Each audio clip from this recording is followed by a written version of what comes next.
Good evening, everyone. Hello. I hope you are doing well. I hope you had a wonderful day. It's 26 minutes past 8 here in Nairobi, Kenya, Africa. This is East African time. So, welcome.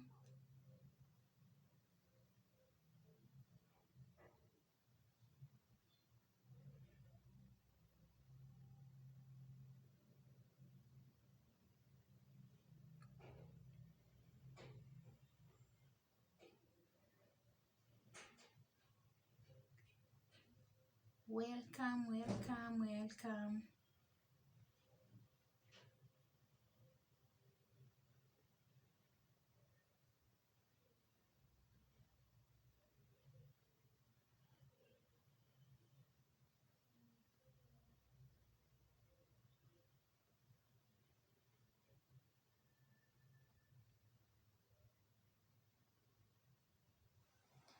Welcome, everybody. Welcome, welcome.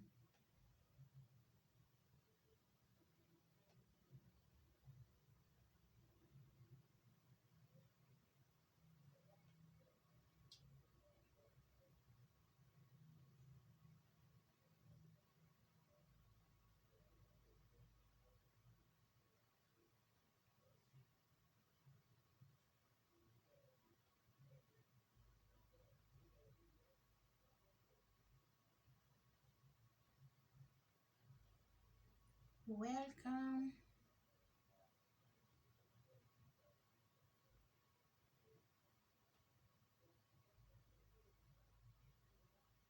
You can just say hi. It's okay. Say anything and respond. It's okay.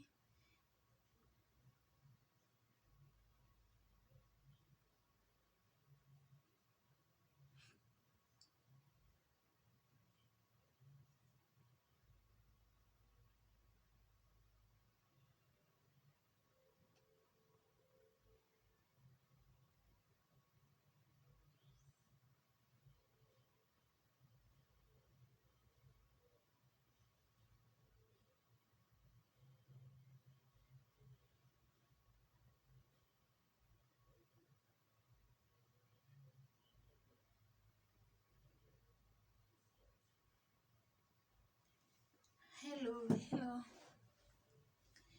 I hope you had a very, very good Friday. The weekend has just started, and I hope you're all doing well.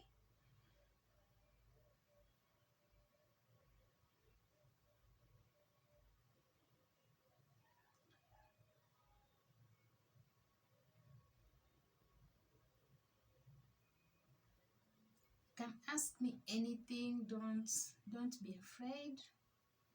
I'm here.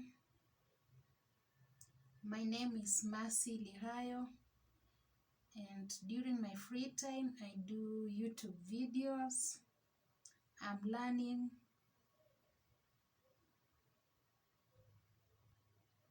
Yes, I'm learning.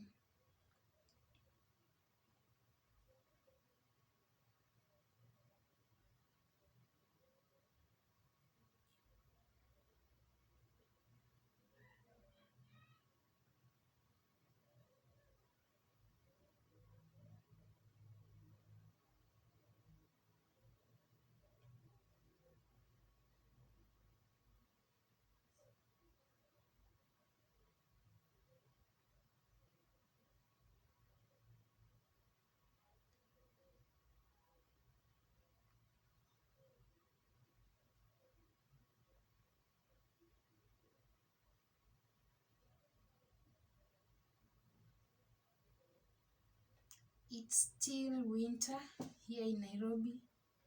It's very cold, but as for me, I'm okay. I'm in the house. It's very warm. It's very, very warm.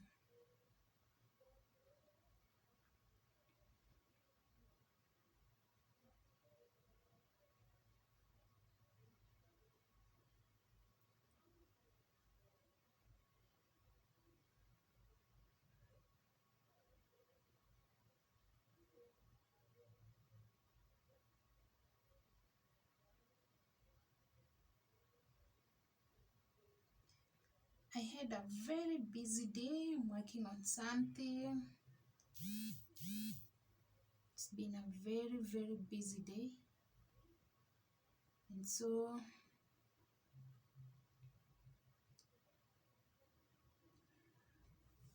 I'm feeling a bit tired, but it's okay. You have to keep going, keep grinding. It's okay to get tired. And so, as I told you, during my free time, I do YouTube videos. I'm a beginner, so I'm just learning how people are doing things here and there. So don't worry when I make a mistake, but you're free to correct me.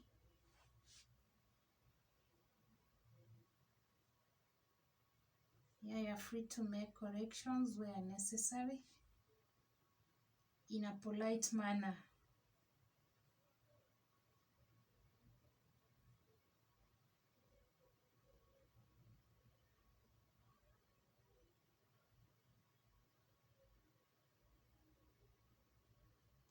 So let's talk about something as you wait for other people to join into the conversation.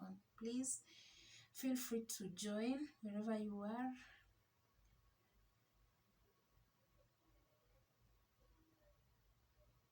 Leave a comment, like, give this video a thumbs up.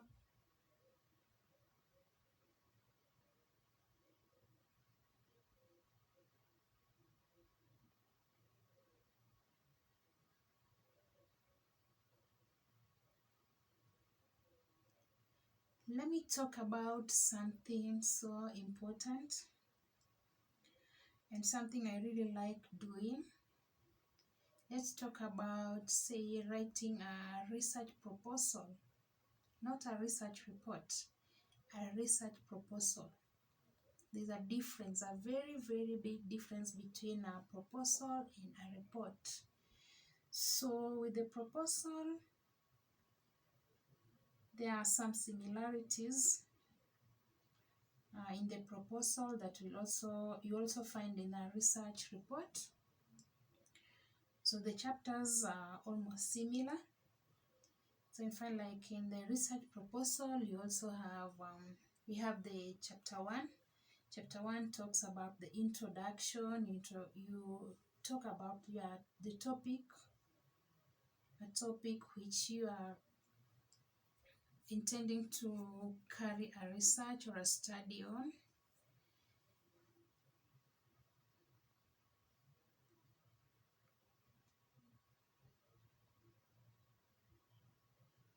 Don't worry if you see me typing, I'm typing some things. I'm also working, so as well as doing these videos. So I'm just doing this for fun. Yeah, but if you engage me, I'm here to talk, to chat, to respond to any question, any query that you have for me. No problem. It is okay. And I'm happy. This is my first time coming live on YouTube.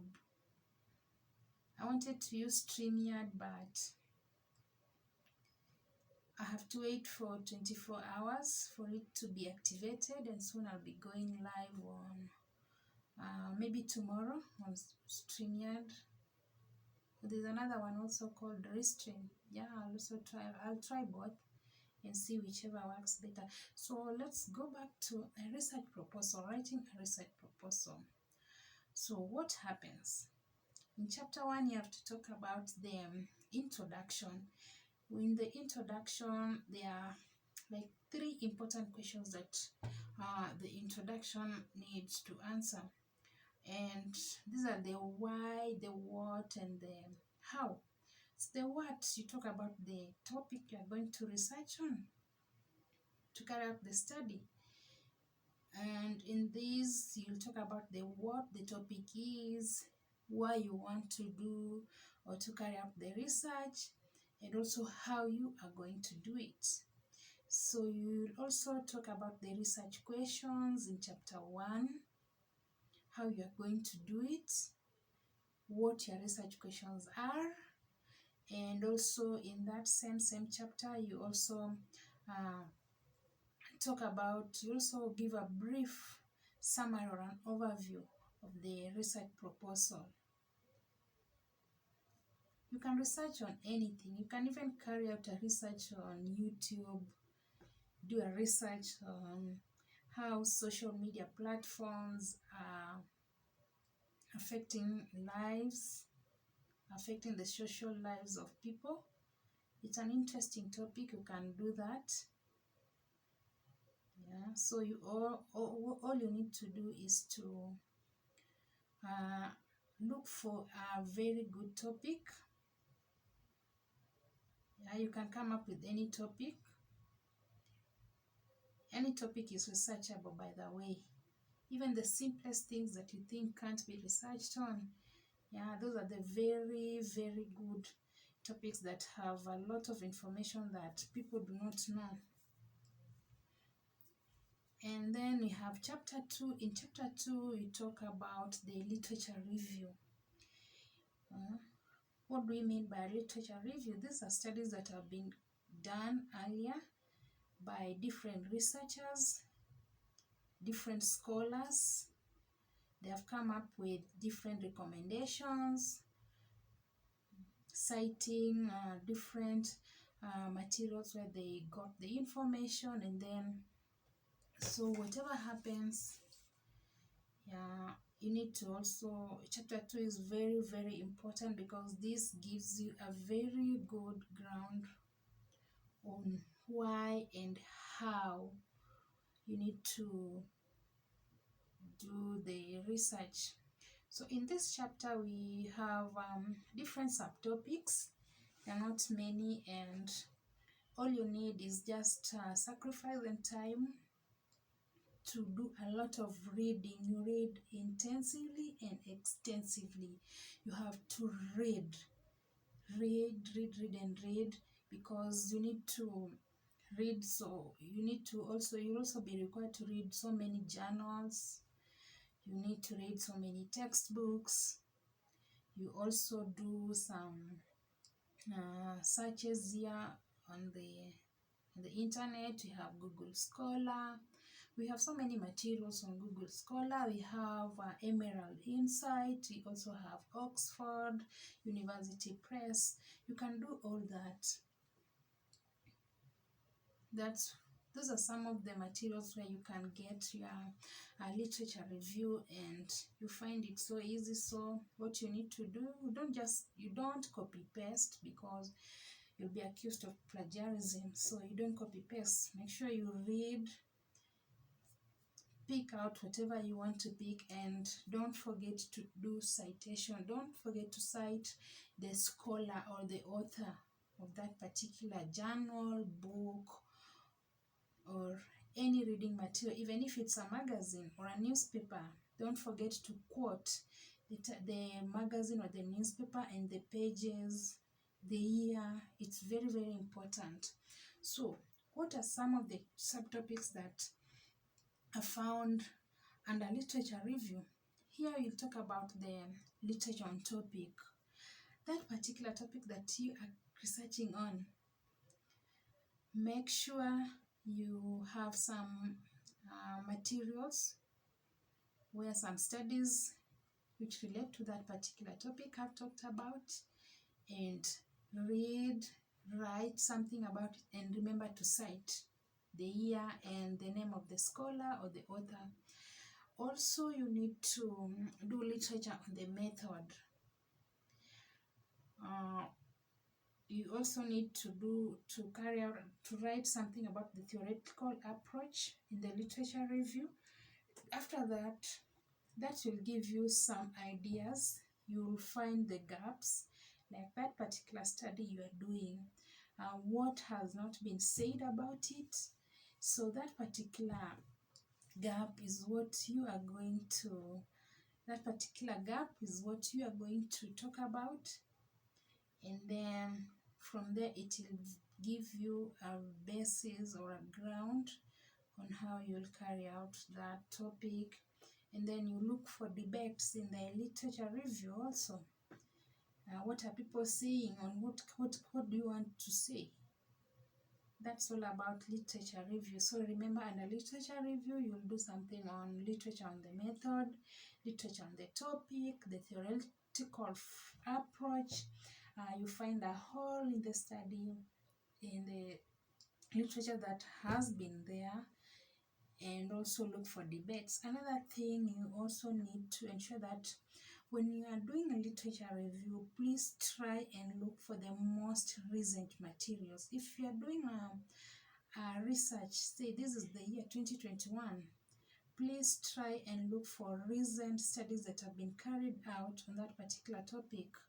Don't, it's not bad, I'm not saying it's bad, but please don't, and it's not advisable, according to me, it's not advisable to bring in studies that were, say, in the 1970s, 60s. It might look somehow irrelevant or out of topic, because the current times are so different, and whatever is happening in the millennium years is so far different from whatever was happening. So the findings in those studies or the recommendations could be somehow irrelevant, and therefore you need to look for materials that or journals, books that have been written in the recent past, say in the early 2000s, late 90s, and so forth. Yeah, that will be very, very good for you.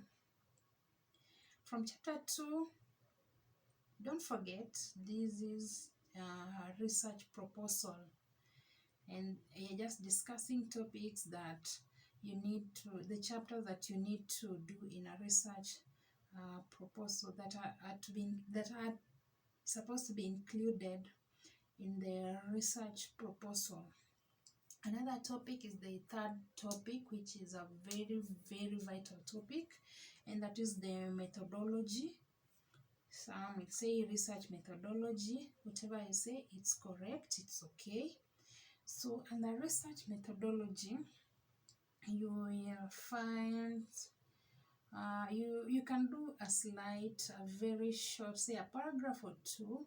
You introduce the research methodology. Here you can say what research methodology means. You can write a brief, and then you relate it to a literature review. And this answers the question of how. Like, how are you going to carry out that particular research? It is very, very important. So, what happens in a research methodology? In this chapter, you'll talk about the research design. This is how you are going to carry out that research. And you also do something on research procedure. How are you going to do it? Because under research design, there are so many techniques of carrying out research. And you also talk about the procedure. How are you going to do it? Talk about the target population, talk about the sample and sampling, the sampling and sampling size, the sample, how are you going to get them? And then also the kind of data you want the kind of data you want to collect. Is it qualitative data? Is it quantitative data? Quantitative data will mostly deal with figures, numbers. Qualitative will deal with attributes, will deal with attitudes, feelings, and so forth. So with the procedures, and then also the collection procedures. How are you going to collect data? There are so many ways of collecting data. You can use questionnaires depending on your target group. If you are dealing with focus groups, you need to come up with a discussion guide for the focus group. In a good focus group, you need between 8 to 10 people. But if you have 6 to 8, that's preferable. It's a very good, and you need to do like 3 to 6. That's good. 3 to 6 focus groups. And this one will be collecting the qualitative data. And also if you are doing surveys, you can also do observation. You can also, I've talked about questionnaires, doing surveys, focus group discussions, and so forth. So those are just some of the collection procedures or ways of collecting data. Then also talk about the selection and access. How are you selecting your sample or your target population? It really matters depending on the kind of data you are collecting, whether it's qualitative or quantitative. So you need to come up with the most appropriate way of collecting that particular data, because with this, it is going to help you make with the recommendations that you are going to come up after analyzing that data. You are going to make recommendations or informed recommendations that will help the organization you are dealing with or the people you are going to present this data. You are going to help them make informed decisions. You'll also talk about the human subjects review in the methodology. You also need to talk about the ethics statement. With this ethics statement, you just talk about some ethical considerations, like if you are dealing with students, or the particular group of participants that you are dealing with, will they want their names to be known, or will they want to remain anonymous? That is very important, and you need to make those ethical considerations when you are writing a research proposal, and this also must appear in the research report. And then in the research proposal, since we are talking about research proposal, you need also to talk about the costs and funding, the budgeting. You need to come up with a budget. This budget will help your donors of people who are funding your research to be able to make a decision whether they can fund you or not. Many a times you'll find that there are some costs that they may not want to incur, which might not be necessary, and so they'll always let you know. And then there are those that you will really need, so they always do it. So if your proposal is accepted, well and good, you will be good to go. Another thing is that if there is any previous data that has been collected and you are writing a research proposal, you can come up with the 4th chapter, which is the preliminary analysis, preliminary, that word, oh my god, the R and L. So it's preliminary data. You can also come up with it, but before that, before you come to the 4th chapter in the research proposal, you can also include in the research the time schedule. This one shows how much time you are going to spend, or you've spent from the time you started developing the research topic up to the time you present the research report. So it's very important to come up with a time schedule for your research proposal, and this will include the time for data collection, data analysis, report preparation, and report presentation. Of course, report presentation just need one day, which you are going to do a presentation, and it is very important. So under the preliminary data, you can talk about the evidence of importance. You can talk about this actually talks about the whys. The why did you carry out that data, that research or that study? So this will talk about you will be giving evidence of importance of carrying out that research. You also talk about the preliminary findings and also the important categories and relationships while you are carrying out that research. From there now we'll come to the 5th chapter. And remember, the 4th chapter and the 5th chapter are not necessary, but where necessary, you can do them. Yeah, I stand to be corrected on that, but I feel you can only come up with the 4th chapter and the 5th chapter in the research proposal only if you have the preliminary data. And that's when you do the preliminary data as a chapter 4, and then you'll talk about the evidence of the importance. It informs the methodology. You will also talk about the preliminary findings. You also talk about the important categories and relationships under that chapter. Therefore, after that, you'll be now forced to come to chapter 5. And in chapter 5, you will talk about, this will be a statement of limitations, like talk about